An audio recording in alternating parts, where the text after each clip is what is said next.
Hi, my name is Gibson, and I'm the creator of the Personal Development School. This is your daily breakthrough video, and in this video, I want to talk to you a little bit about 10 major signs of gaslighting. So this video came about because a lot of people talk about this topic. I do have other videos on this channel that you can Google, or I'll put the link to in the description box below, that are just about what gaslighting is. But I see on a regular basis through client sessions in the past, through different webinar questions that come up for our students in the present, that a lot of individuals ask, like, how do I know if I'm being gaslit or not? So I've answered them in here, but wanted to put some content out here as well. I thought it would be really, really valuable. So if you find, number one, that something truly feels off about a memory that you're rehashing or an event that took place, and somebody's telling you, no, this is how the event was, it's like this instead of this, and you're feeling really confused and sort of bewildered by that, that's our first major sign. And one of the big things that's extremely important to pay attention to here is usually when people get gaslit, when they're in some sort of a relationship where there's a very unhealthy pattern of gaslighting, often the first few times the person does question the situation and they think, oh, that my partner or my loved one has a different memory than me. But through repetition plus emotion, it's really repetition and emotion that imprints the subconscious mind. And so what happens is, through repetition over time, this brings us to sign number two, which is that eventually the person being gaslit becomes, sort of starts like questioning themselves. And the reason for this is because repetition plus emotion is part of what programs the subconscious at quite a deep level. And so somebody eventually develops programs that make them doubt themselves over time. And this is where it is of the utmost importance to practice rebuilding self-trust if you've ever been in a position before where somebody has gaslit you over and over again. This can be through a past abusive relationship. This can be through an unhealthy family dynamic, an unhealthy friendship dynamic, whatever it might be. It can even be something from like all the way back in childhood. But if we've been gaslit a bunch of times, I just want you to know that you've basically been programmed to question yourself over and over.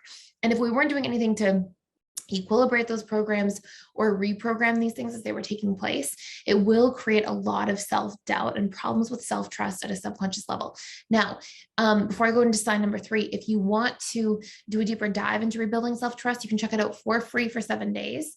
And even if you don't have time to finish the whole course, if you go into the back of our self-trust course, that you can click the link in the description box below, it will give you access to all of our 50 plus courses and webinars and all that stuff. Go into the back of the self-trust course, and there's a rebuilding self-trust module, and it will help you actually go through the reprogramming steps necessary to really rebuild that self-trust, so you're not left over, you don't have any of these leftover like symptoms from being gaslit. Because if somebody gaslights you once, okay, that's not cool, not healthy, huge red flag. If you're getting gaslit frequently in a relationship, it can actually, in a way, produce lasting imprints at the subconscious level that are not healthy to carry around. So it's really important that we can undo anything that was done onto us from this dynamic, if this was perhaps part of your, past relationship experiences or childhood or whatever it might be. Okay, so that brings us to symptom number two: you're doubting yourself. Number three, this is a really interesting one, and this is where you can really start picking the pieces apart. The event is usually about something that someone has a bit of a motive to gaslight you about. Usually that motive is not really strong, but if you are paying attention to the overarching themes of the relationship, there is a motive that usually drives the gaslighter.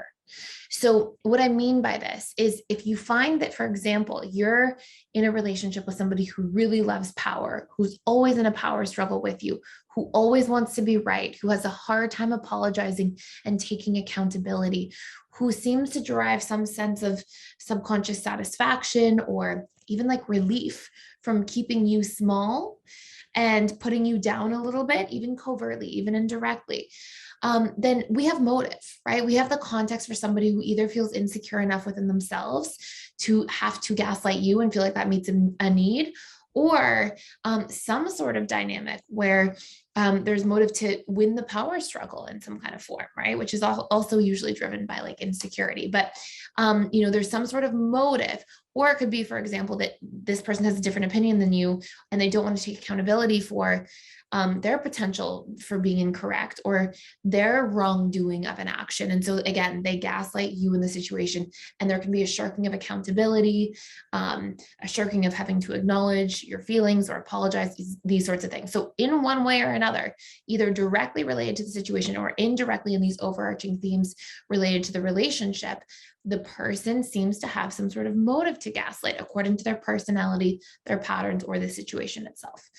Number 4, you find yourself either with that person or kind of chronically with that person, maybe not just in the situation, but chronically with that person, feeling unseen, unheard, and misunderstood. Number 5, when you have a difference of opinion, the person doesn't hold space for you. They are unwilling to discuss details, and they glaze over it completely. So for example, if somebody says to you, let's say you bring up a comment and you say, you know what, yesterday when you said that comment to me in front of everybody, it hurt my feelings. It didn't feel very appropriate. That comment, felt private, and I didn't appreciate you sharing that. And let's say the gaslighter comes to you and says, I never said that. What are you talking about? If you try to go into details rather than the person allowing you to share those details and trying to figure out where there may be a miscommunication that took place, instead of being like, what time was that at? Or when did I say that? Like, I was really busy yesterday. I'm sorry, I don't remember. Can you rehash the details, or can you remind me? Or, oh, I can't believe I would say that. I don't remember at this moment, but like, I'll make an effort not to do that again. Instead of validating your opinion or wanting to hear your opinion or your feelings about the situation in any way, they glaze over it completely. And they will do this through either deflecting or even going into a position where they attack you instead. So they'll say, oh, you never remember anything. Oh, don't be silly. Like, you're ridiculous. Oh, like, who are you to tell me, what the details of things? You have the worst memory. Or they'll do things that are like these subtle, like, I'm going to glaze over the situation. I'm not going to unpack the details with you. And I'm even going to go so far as to put you down in a small way or even in a large way and just attack back, rather than actually hold space to have a conversation in an adult forum about a situation. Okay. And again, these are really big red flags. Like, and I'm not just saying this because gaslighting can really cause havoc long-term if we get subconsciously programmed, because remember, our imprints in the relationship to ourselves form the relationship to ourselves, because it's our subconscious mind that we live with every day. So if somebody's gaslighting us over and over and over again in a romantic relationship, usually the person leaving that relationship ends up gaslighting themselves, constantly doubting, distrusting their own feelings, distrusting their own boundaries, distrusting their own intuition, all these different things. And usually it's because you actually got programmed over time from some of these different dynamics you were exposed to repetitively. So anyways, just really important to pay attention to.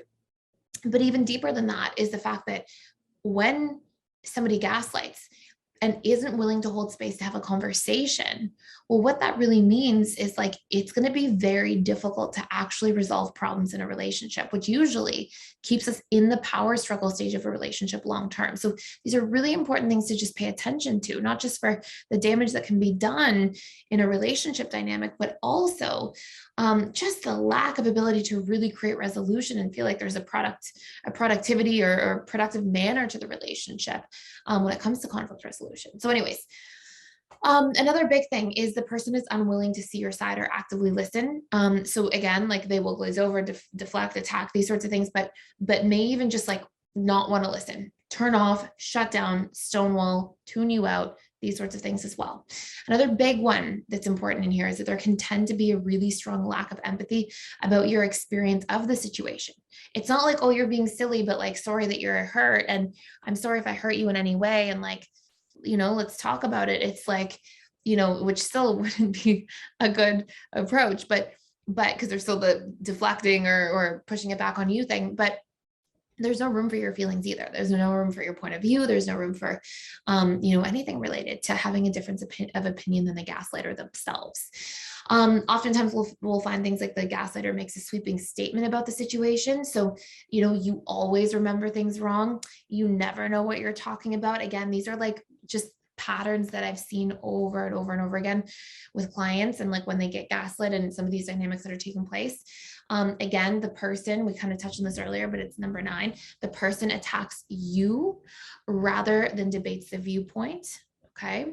And last but not least, the person is often condescending, critical, or even punishing to you afterwards in some form through like silent treatment or spitefulness or these sorts of things. And again, these are all really important red flags to pay attention to. And if we have a conversation and these things aren't changing, you're not going to see the relationship without being able to move through some of these painful dynamics, move into a healthy long-term trajectory a lot of the time. So I'm not saying by any means that all people who gaslight are terrible people or anything like that, but usually this is a really counterproductive coping mechanism somebody's developed because they're afraid to feel their own shame. They're afraid to take accountability. And so they gaslight others as a subconscious strategy to avoid those things. But it's like pain spreading more pain. And so unless this pattern changes, it's definitely something that you have to pay close attention to if you see pieces of it and want to really focus on setting boundaries around and taking space from individuals who would do a lot of this in our relationships, so that that trauma doesn't sort of get passed along. And hopefully the gaslighter gets to learn the lesson of, having to take accountability for their actions and be able to work through some of these things long term. And hopefully it's an opportunity for growth. So anyways, that's it for me for today. I hope this makes sense. Please like, share, and subscribe if you haven't already. And again, if you want to take that course for free for 7 days, you can check it out using the link in the description box below. And when you go into the dashboard, just type in trust and you'll see overcoming jealousy and repairing broken trust course. And it's a quite long course. And in the very back, you'll see the modules. And towards the end, you'll see repairing self-trust module. And it will really help you do a deep dive into that if you've had any of these experiences in the past. So thank you for watching. Please like, share, and subscribe, and I'll see you in the next video.